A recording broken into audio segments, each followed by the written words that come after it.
यह कहानी शुरू होती है एक लड़के की जो 25 साल की उम्र में हरियाणा में एक प्राइवेट कंपनी में जॉब करता था, लेकिन उनका असली घर मध्य प्रदेश की शिवपुरी में था। और जब वह जॉब के सिलसिले में हरियाणा के गुड़गांव में अकेले ही रहता था, मयंक उनके माता पिता की इकलौती संतान थे, इसलिए वह घर की बहुत ही लाडला था। मयंक की ऑफिस हर हफ्ते रविवार को छुट्टी रहता था और छुट्टी मिलने के कारण वह हर रविवार की शाम के वक्त उनके घर से थोड़ा दूर एक पार्क में घूमने के लिए जाता था। मयंक ने एक दिन रविवार को पार्क में घूमने के लिए गया और वह थोड़ा पार्क में योग व्यायाम किया और थोड़ा थकान दूर महसूस होने पर पार्क की एक बेंच में जाकर बैठ गया।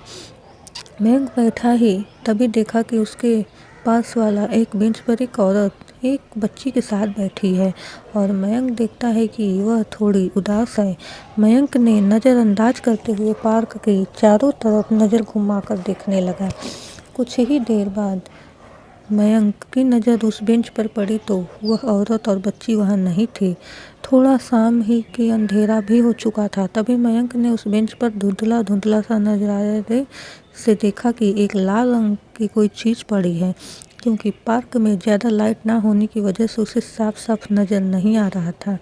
मयंक ने जब उसे उठाकर उस बेंच पर गया तो देखा कि एक लाल रंग की लड़कियों की बैग पड़ा है। मयंक को लगा शायद उस बैग में उस औरत का होगा जो उसके साथ एक छोटी बच्ची थी। शायद वह जल्दी में इसे यहीं भूल गई होगी। मयंक ने यह बैग को पार्क में ना खोलकर यह बैग लेकर अपने घर चला गया। मयंक ने उस दिन एक होटल में खाना पार्सल लेकर गया, इसलिए मयंक को उस रात को खाना बनाने की ज़रूरत नहीं पड़ी। मयंक ने थोड़ा फ्रेश हुआ और तभी उसे वह बैग की याद आई और मयंक ने सोचा कि शायद बैग के अंदर उनके कोई फ़ोन नंबर या घर का पता होगा। ये सोचकर जब मयंक ने अब बैग को खोल कर देखा तो मयंक को उस बैग में कुछ पैसे और एक डॉक्टर की पर्ची मिली। ना उस बैग में कोई फ़ोन नंबर था, ना कोई पता। मयंक ने डॉक्टर का पर्ची देखा तो उस पर्ची में डॉक्टर का पता दिया हुआ था और वह डॉक्टर का चैम्बर मयंक के घर से आधे घंटे की दूरी पर था। अगले दिन सुबह मयंक ने ऑफिस में 2 घंटे की छुट्टी लेकर उस डॉक्टर के पास गया। डॉक्टर से पूछने पर पता चला कि वह औरत के नाम कल्पना है और उसके एक 5 साल का छोटा बेटी है जिसका नाम अंजलि है और उनके फ्लैट पास के एक सोसाइटी में है। मयंक देर ना करते हुए उस पते पर पहुंच गया और फ्लैट की घंटी बजाई। कल्पना ने दरवाज़ा खोला और पूछा, आप कौन हो? मयंक ने यह बैग देते हुए कहा, जी मैडम, मैं मयंक हूँ और शायद ये बैग आपकी है जो कल शाम के वक्त पार्क में छूट गया था। मुझे बैग में डॉक्टर की पर्ची मिली तो डॉक्टर से आपका पता पूछकर यहाँ तक आया हूँ। कल्पना ने कहा, हाँ, ये बैग मेरा ही है जो मुझसे कल खो गया था और कल मैं ये बैग को लेकर बहुत परेशान थी। ये कहते हुए मयंक को घर के अंदर बुलाया और बैग लौटाने के लिए कल्पना ने मयंक को बहुत धन्यवाद किया। मयंक ने कहा, आज नहीं, कभी दूसरे दिन आऊँगा। कल्पना ने कहा, आपने हमारी इतनी मदद की और घर के अंदर आकर थोड़ा बैठ जाइए। मयंक ने कल्पना की बात टाल नहीं पाया और वह अंदर जाकर डाइनिंग रूम में सोफे पर बैठ गया। कल्पना ने कहा, आप क्या लेंगे, चाय या कॉफ़ी? मयंक ने कहा, सिर्फ एक गिलास पानी पिला दीजिए। कल्पना ने मयंक को गिलास का पानी दिया और वो पीकर मयंक ने वहाँ से चलना चाहा और सीधा वह अपनी कंपनी में चला गया। एक हफ्ता बाद मयंक ने रविवार को वही पार्क में जब घूमने के लिए गया और इत्तेफाक से कल्पना उसे वही पार्क में मिल गई। कल्पना ने मयंक को देखकर उनसे मिलने के लिए आई और कहा, पहचान रहे हो, मैं कल्पना हूँ। मयंक ने कहा, अरे हाँ मैडम, आप कैसी हो और आपकी बेटी कैसी है? कल्पना ने कहा, सब ठीक है, मेरी बेटी भी ठीक है। दरअसल आज मैं अपनी बेटी को पड़ोस के घर में रख डॉक्टर से मिलने के लिए आई थी। मयंक ने कहा, अच्छा, और फिर दोनों में बहुत बातें हुई। वह दोनों बहुत ही जल्दी एक दूसरे के दोस्त बन गए। मयंक ने कल्पना से बात की, अगर आप बुरा न माने तो एक बात पूछूं? कल्पना ने कहा, हाँ पूछिए। मयंक ने कहा, आप हर रविवार को डॉक्टर के पास जाते हो, क्या बात है, कोई बीमारी है? कल्पना ने कहा, सब कुछ बताऊंगी, अगर आपको वक्त मिले तो घर आना। दोनों मिलकर बहुत बात करते हैं और फिर कभी मुझे ये पता मिल जाए तो वहाँ पे आकर मुझसे संपर्क करिएगा, क्योंकि अंजलि पड़ोसी के पास अकेली है, कहते हुए कल्पना वहाँ से चली जाती है। मयंक ने कुछ दिन बाद वह कल्पना के घर में गया मिलने के लिए। कल्पना ने घर का दरवाज़ा खोला और मयंक को घर में बैठने के लिए कहा। वह दोनों बातें करते करते जब एक दूसरे के बारे में जानने के लिए पूछा तो सबसे पहले मयंक ने अपने बारे में सारी बातें बताई।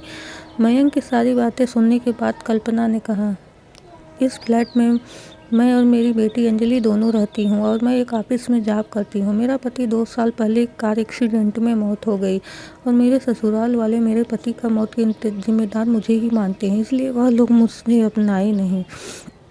तब से मैं यहाँ अकेली रहती हूँ और मेरा अपने माता पिता भी मुझसे कोई संपर्क नहीं करते। कल्पना की दुख भरी कहानी सुनकर मयंक की आंखों में आंसू आ गए। तभी मयंक ने कहा, डॉक्टर। कल्पना ने कहा, मेरी बेटी अंजलि के लिए डॉक्टर के पास जाती हूँ, क्योंकि अंजलि के दिल में एक छोटा सा छेद है और डॉक्टर ने कहा कि 6 महीने के अंदर ऑपरेशन करना पड़ेगा, नहीं तो वो नहीं बचेगी और मेरे पास उतना पैसा भी नहीं है जिससे मैं अभी अंजलि का ऑपरेशन करवा सकूं। मुझे समझ में नहीं आ रहा है कि मैं क्या करूं, इसलिए मैं कुछ दिनों से परेशान हूं, क्योंकि उसे अकेले छोड़कर ऑफिस जाने में मुझे भी डर लगता है। इसलिए कुछ दिन से ऑफिस से छुट्टी ली हूं ताकि अंजलि का ठीक से ख्याल रख सकूं। कल्पना ने कहा, छोड़ो यह बातें, बात में कुछ ना कुछ बंदोबस्त कर लूँगा। ये कहने के बाद कल्पना ने मयंक को चाय दिया और मयंक ने चाय पीकर कल्पना के घर से चलना चाहा और बाद में मिलता हूँ कहकर चला गया। अगले ही रविवार को मयंक ने डॉक्टर के पास जाकर अंजलि के बारे में बात की। तभी डॉक्टर ने बताया कि अंजलि का ऑपरेशन में 1.5 लाख रुपए के खर्चा आएगा और जितना जल्दी ऑपरेशन कराएंगी उतना ही उसके लिए अच्छा होगा। मयंक ने कहा, डॉक्टर आप उसे मेहनी की अंजलि के ऑपरेशन करने का इंतजाम करिए, मैं पैसा जमा करके आता हूँ। ये कहते हुए मयंक ने अगले हफ्ते कल्पना को बिना बताए पैसा जमा कर दिया। कल्पना जब डॉक्टर के पास गई तो डॉक्टर ने कल्पना को मयंक के बारे में सब कुछ बता दिया। कल्पना मयंक को तुरंत फ़ोन किया और अपने घर बुलाया। मयंक जब शाम को कल्पना के घर गया तब कल्पना ने कहा, तुमने पैसा क्यों दिया, दया दिखा रहे हो मुझ पर। मयंक ने कहा, नहीं कल्पना, मैं तुम्हें दया नहीं दिखा रहा हूँ, एक अच्छा दोस्त के नाते तुम्हें अंजलि की इलाज के लिए थोड़ी मदद की हूँ, वो मेरी बेटी जैसी है। मयंक ने कहा, मैं तुमसे एक सच्ची बात कहता हूँ, बुरा न मानना। अगर तुम्हें मेरी बात पसंद नहीं आए तो मुझे माफ़ कर देना, लेकिन बुरा मत मानना प्लीज़। देखो कल्पना, मैं तुम्हें कुछ नहीं छिपाऊंगा, तुम इतनी खूबसूरत हो कि मुझे तुम्हें प्यार किए रहा नहीं गया। कल्पना, मैं तुम्हें बहुत प्यार करता हूँ और तुमसे शादी करना चाहता हूँ। कल्पना के पति के जाने के बाद वह भी बहुत अकेली हो गई थी, इसलिए उसे अभी अच्छा लगा और सच्चे मन के हमसफ़र की ज़रूरत थी। इसलिए कल्पना ने मयंक का प्रस्ताव स्वीकार कर लिया और इस रिश्ते से वह दोनों भी बहुत खुश थे और अंजलि भी खुश थी। अब दोनों ने फैसला किया था कि अंजलि के ऑपरेशन के बाद ही वह शादी करेंगे। 1 महीने बाद अंजलि का ऑपरेशन बहुत ही अच्छे से सफलता के साथ हो गया और उसके बाद दोनों कोर्ट में जाकर शादी कर लिए।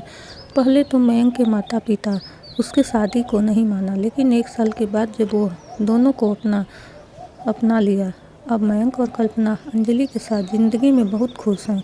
जो इंसान सच्चा प्यार करता है वो कभी नहीं जाते। धर्म रूप देखकर प्यार नहीं किया जाता, सच्चा प्यार उनके दिल में होना चाहिए। अगर ये कहानी अच्छी लगी तो एक लाइक ज़रूर करें।